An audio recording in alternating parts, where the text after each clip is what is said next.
एक बहुत पुरानी चुड़ैल एक कस्बे के पास बनी टूटी फूटी गुफा में छुप कर रह रही थी। एक हादसे में वो लोगों की मार से अपनी जान बचाकर भाग गई थी, इसलिए वो अब इंसानी लोगों की नजरों में नहीं पड़ना चाहती थी। ठंड हो या गर्मी या बरसात, वो तभी गुफा के बाहर निकलती जब उसे लगता कि इंसानी लोग उस समय अपने घरों में ही होंगे। उसी बीच वो गुफा से निकलकर अपने जरूरी काम कर लिया करती थी और फिर लोगों के बाहर निकलने से पहले वापस अपनी गुफा के अंदर ही छुप जाती।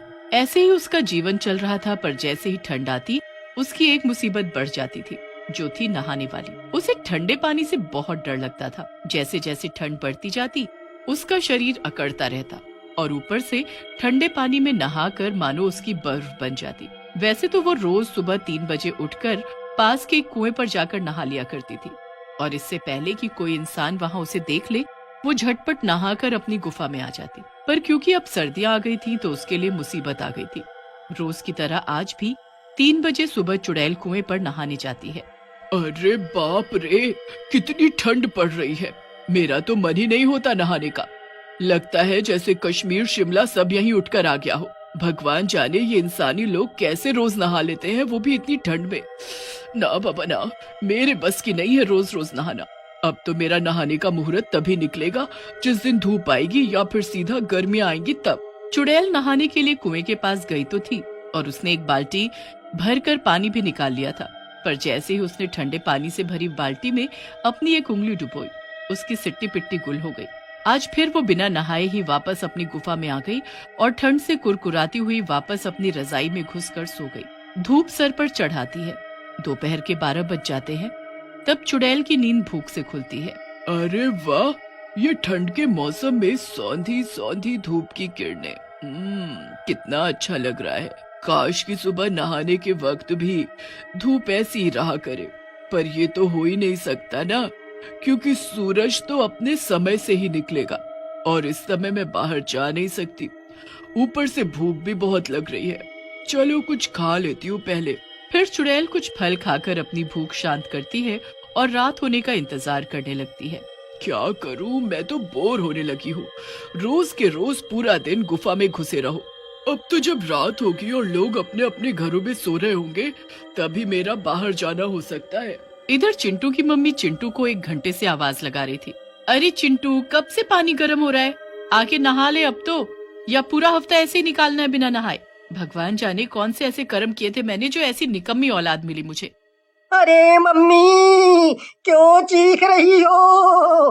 अभी 5 दिन ही तो हुए हैं बिना नहाए हुए। संडे तो नहीं आया ना वापस?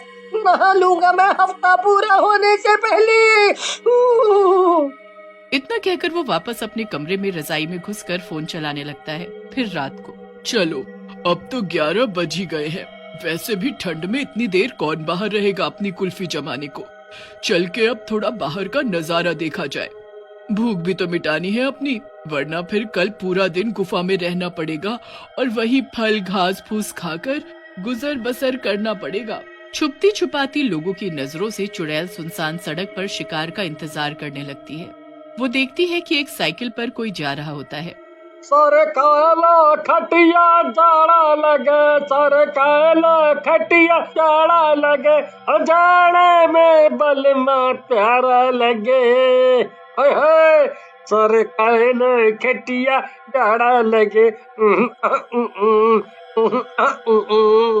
तभी चुड़ैल उसके सामने आ जाती है। ओहो, खटिया सरकानी है। चल आजा सरकाते हैं खटिया दोनों साथ में। और कहकर वो साइकिल वाले के चीथड़े चीथड़े कर देती है और उसका सारा खून पी जाती है और उसका मांस खाकर अपनी भूख मिटाती है। आह, कुछ तो गर्माहट आई और पेट भी भर गया। अब यहाँ ज्यादा देर रुकना सही नहीं, किसी ने देख लिया तो लेने के देने पड़ जाएंगे। और तुरंत चुड़ैल वहाँ से रफू चक्कर हो जाती है। फिर सुबह के 3 बजते हैं और चुड़ैल जैसे तैसे हिम्मत करके कुएं पर नहाने जाती है, पर ठंडे ठंडे पानी को छूते ही उसका इरादा फिर बदल जाता है और वो बिना नहाए फिर से वापस आ जाती है। इसी तरह 1 महीना निकल गया। अरे अरे, इतनी खुजली क्यों हो रही है मुझे? ऐसा तो मैंने कुछ नहीं खाया कि मुझे एलर्जी हो जाए। कहीं ऐसा तो नहीं मैंने किसी खुजली वाले इंसान को अपना शिकार बना लिया हो। उसके खून की वजह से मुझे खुजली की एलर्जी हो गई हो। नहीं नहीं, ऐसे में मैं कहाँ जाऊंगी, डॉक्टर पर जा नहीं सकती और दवाई मुझे पता नहीं है, क्या करूं। हाय राम, खुजा खुजा के हालत खराब हुए जा रही है। 1 महीना हो गया था चुड़ैल को बिना नहाए, जिसकी वजह से उसके पूरे शरीर पर खुजली होने लगी थी। पर चुड़ैल को अंदाजा ही नहीं था कि ना नहाने की वजह से उसके शरीर पर गंदगी से कीटाणु पैदा हो गए थे, जिसकी वजह से उसे इतनी खुजली हो रही थी। इधर कुएं के पास वाले घर में ममता और लाला खाना खा रहे थे कि तभी ममता नाक सिकोड़ते हुए बोलती है, अरे क्या आपको भी ये गंध आ रही है? या मुझे ही आ रही है सिर्फ? गंध? कैसी गंध? मुझे तो नहीं आ रही। हाँ, तुम्हें क्यों आएगी? जो खुद ठंड का बहाना बनाकर हफ्तों न नहाए, उसे तो वैसे भी आदत हो जाती है गंध की। तो तुम्हारी नाक को तो वैसे भी आदत रहती है सर्दी भर इस गंध की। बकवास बंद करो और चुपचाप खाना खाकर सो जाओ। मुझे सुबह ऑफिस भी जाना है। और क्या ये रोज रोज नहाना नहाना लगा कर रखती हो? ये परफ्यूम डीओ हम जैसों के लिए ही कंपनी बनाती है, वरना बताओ इन्हें कोई क्यों खरीदेगा? बोलो बोलो, हम जैसे लोग ही इनको रोजगार देते हैं। देखा जाए तो जाके दुकान वाले से पूछना कि सर्दी में उसकी दुकान से कितने परफ्यूम और डीओ बिकते हैं। बड़ी आई नहाने का पाठ पढ़ाने वाली। नोक झोंक के बाद दोनों जाकर सो जाते हैं। यहाँ रोज की तरह चुड़ैल अपना शिकार करने सड़क पर जाती है और जो बकरा फंसता उसका खून पीकर फिर कुएं पर नहाने जाती है। पर महीने भर ना नहाने की वजह से जहाँ जहाँ से वो गुजरती हर जगह बुरी बदबू फैली जा रही थी, जिसकी वजह से लोगों की नींद खुलने लगती है। लगता है ये बदबू जरूर चिंटू के कमरे से ही आ रही है। वही है इस घर में मलिच्छी, जिसे नहाने में तारे नजर आते हैं। अभी पूल पार्टी करने को बोल दो तो ठंड नहीं लगेगी। यहाँ बदबू की वजह से ममता भी परेशान होकर उठ जाती है आधी रात को ही और सूंघ सूंघ कर देखने लगती है कि ये भयंकर बदबू कहाँ से आ रही है। अरे ये सड़े चूहे जैसी बदबू कहाँ से आ रही है? फिर वो लाला को सोता देखती है और तो उसे सूंघने लगती है।